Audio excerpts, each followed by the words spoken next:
छत्तीसगढ़ विधानसभा के शीतकालीन सत्र के चौथे दिन सदन की कार्यवाही शुरू होते ही हंगामा हो गया है। कांग्रेस विधायक तख्तियां लेकर सदन में पहुंचे हैं और सत्यमेव जयते के नारे लगाते हुए इसे लेकर सत्ता पक्ष और विपक्ष के बीच तीखी नोकझोंक भी हुई है। पूर्व सीएम भूपेश बघेल ने केंद्रीय एजेंसियों विशेषकर ईडी के दुरुपयोग का आरोप लगाते हुए स्थगन प्रस्ताव रखा, जिसे स्पीकर डॉक्टर रमन सिंह ने परीक्षण के बाद अस्वीकार कर दिया है। प्रस्ताव अस्वीकार होने पर कांग्रेस विधायक गर्भगृह में पहुंचकर नारेबाजी करने लगे। इस पूरे मुद्दे पर स्वराज एक्सप्रेस संवाददाता दिलीप साहू ने कांग्रेस विधायक राम कुमार यादव और जनक ध्रुव से खास बातचीत की है। आप भी सुनिए क्या कुछ कहा उन्होंने।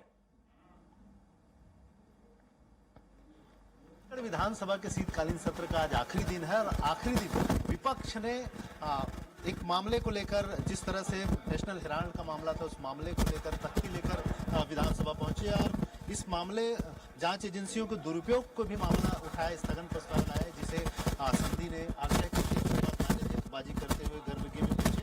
और इस पूरे मसले को लेकर हमारे साथ चर्चा के लिए है राम कुमार यादव जी है विधायक, और जनक ध्रुव जी है, इनसे चर्चा करेंगे, जानेंगे आखिर क्या मसला है, क्या चाहते हैं। देखिए, इस देश में 1947 में देश आजाद हुआ और तब से यहाँ पर एक नहीं अनेक प्रधानमंत्री बनते आए हैं। प्रधानमंत्रियों का हम गरिमा देखे हैं, लेकिन ये नरेंद्र मोदी जी जब से प्रधानमंत्री बने हैं, किस प्रकार से सामने वाले को अपने पार्टी में ले लो, विपक्ष को अगर नहीं आए तो उसको डराया चमकाया जा रहा है। राहुल गांधी जी के ऊपर झूठा आरोप लगा करके नेशनल अवार्ड लेकर के कई प्रकार के देश में कई प्रकार के बातें की, उनको घंटों घंटों तक उसको बैठाया गया ईडी सीडी के द्वारा, सीबीआई के द्वारा, लेकिन राहुल गांधी जी डरे नहीं। अंतिम हुआ क्या, आखिर में बोल दिया कि इसमें कोई केस नहीं बनता। अब हम छत्तीसगढ़ की बात करें, छत्तीसगढ़ में माननीय भूपेश बघेल जी की सरकार थी, कभी किसी को हम लोग डराए चमकाए नहीं। लेकिन आज जिस प्रकार के आए दिन देखेंगे, जैसे कोई पुलिस हवलदार किसी गांव में जाता है, उस प्रकार से दिल्ली के केंद्रीय एजेंसी गांव-गांव घूम रहे हैं। पहले जमाना था एक आध साल में कोई केंद्रीय एजेंसी कहीं पर जांच में देखते थे, आज तो ऐसा हो गया कि एक कोटवार एक हवलदार जैसे केंद्रीय एजेंसी घूम रहे हैं। ये क्या हो रहा है इस देश में आज? इसीलिए हम उसके लिए चर्चा चाह रहे थे कि अगर आप इसमें चर्चा करो, लेकिन इनमें चर्चा करने की हिम्मत नहीं, चूंकि जान रहा है कि चर्चे में आएंगे तो हमारा पोल खुल जाएगा। हमारे नेताओं के द्वारा चर्चा में इसको अगर आग्रह किया गया। नेशनल हेराल्ड मामले में किरण सिंहदेव का कहना है, प्रदेश अध्यक्ष, नेशनल हेराल्ड मामला में खत्म नहीं हुआ है, न्यायालय कार्रवाई कर रही है और न्यायालय न्याय संगत कार्रवाई करेगी। देखिए, माननीय न्यायालय का हम सम्मान करते करते आएंगे। माननीय न्यायालय ने ही बोला है, माननीय न्यायालय ही बोला है कि इसमें किसी प्रकार का कोई केस नहीं बनता।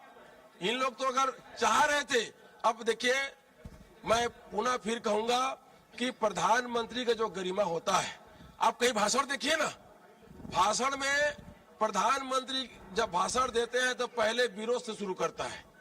आज गरिमा गिरा दिया। मैं प्रधानमंत्री को सैल्यूट करता हूं, लेकिन मैं आज इस बात तो कहूंगा कि आप जिस स्तर में ले जा रहे हैं प्रधानमंत्री का पद, आने वाला समय इतिहास में इस बात को याद किया जाएगा। अभी भी समय है, आप गरिमा के रूप काम कीजिए। एक संवैधानिक पद, देश का राष्ट्र अध्यक्ष ऐसे होता है क्या? प्रधानमंत्री का पद है, आप किसी भी प्रकार किसी को भी भेज देते हैं। और केंद्रीय एजेंसी वालों को भी कहता हूं, एक बात याद रखिएगा, सबका पाली आता है। छत्तीसगढ़ में भाजपा की सरकार है और देश में भी भाजपा की सरकार है, और ये दोनों भाजपा की सरकार कांग्रेस के या विपक्ष के लोगों को दबाने का काम करते हैं। सत्य अहिंसा के पुजारी कांग्रेस के लोग, क्योंकि आजादी से लेके पहले से हम लोग सत्य अहिंसा के दम पर यहाँ पे हमारे देश को आजाद किए हैं और सत्य के पुजारी हैं। और इसी कारण हम कहते हैं कि सत्य में जयते। जो सत्य जो होता है ना, परेशान हो सकता है, लेकिन उसको सफलता जरूर मिलती है। आज जिस प्रकार से गलत उपयोग करके छत्तीसगढ़ के नेताओं के ऊपर हो या देश के नेताओं के ऊपर सेंट्रल एजेंसी का ईडी सीडी अन्य प्रकार के एजेंसी का दुरुपयोग कर रहे हैं, सीधी सीधी बात है। अगर उसका राग अलापे तो ठीक है, उनके तरफ अगर चले जाए तो ठीक, उनका सब खून माफ है। नहीं, लेकिन सदन में चर्चा के लिए आप स्पेसिफिक एजेंसी नहीं, इसी बात को लेकर के हमारे वरिष्ठ नेताओं ने स्थगन लाया था। स्थगन पर चर्चा नहीं हुई है और उनको निलंबित कर दिए। अगर चर्चा होती तो बात आती कि सामने करे ना चर्चा करने के लिए, और इसी कारण हमको निलंबित कर दिया, स्थगन नहीं लिए।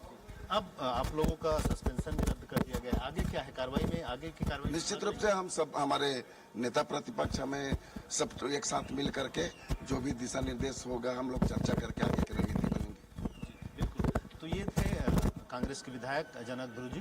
इनका साफ तौर पर कहना है कि जिस तरह से नेशनल एजेंसियों का और जांच एजेंसियों का दुरुपयोग किया जा रहा है, इसी को आधार बनाकर कांग्रेस ने इस पूरे मसले को लाया था। सत्यमेव जयते का जो पोस्टर लेके आए थे, इसके पीछे यही रीजन था। और इनका साफ तौर पर कहना है कि जो स्थगन प्रस्ताव दिया गया था उसमें स्पेसिफिक जांच एजेंसी का नाम नहीं लिखा गया था, लेकिन उसमें चर्चा कराया जा सकता था, इस तरह की इश्यू थी, इसलिए सदन में मांग की। हालांकि आग्रह ही करने का उन्होंने स्वागत किया, और आगे की कार्रवाई में किस तरह से भाग लेना है नहीं लेना है, ये आला नेताओं पर और नेता प्रतिपक्ष के ऊपर छोड़ा है।